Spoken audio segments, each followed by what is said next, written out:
સ્વાગત છે અમારા મિની બ્લોગમાં. મિત્રો કેમ છો? બધા મજામાં છો? તો આપણે વહી ગયા હવે ડાયરેક્ટ ખામે આવીને જોયું તો અહીંયા એક લગ્નનું ડેકોરેશન થતો તો હજી તો તમે જોવો તો હું એટલે ઘરમાં નાસ્તો લઈને આવતો રહું. નાસ્તો લેવા ગયો, નાસ્તો લઈ પછી આપણે જે પાછા સમાજે તો લઈ લીધો નાસ્તો. હવે જે આપણે પાછા સમાજ ઓલાને લીધું હાલ ગાડી લઈ લે મારો ભાઈ. નાસ્તો કરીને ઉપર ગયા તો થઈ ગયો તો ડેકોરેશન હક્કો કમ્પ્લીટ. તો તમે જોવો ખાલી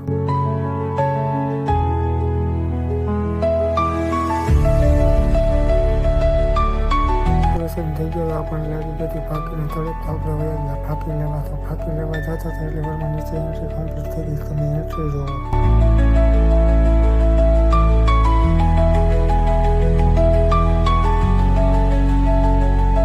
આપણે ફાંકી લઈને એટલી વારમાં આવી ગયા આપણી ચા. તો ચા પીને પછી આપણે ઘરે જઈને આપણે જોયું તો આપણે નહીં ધોઈને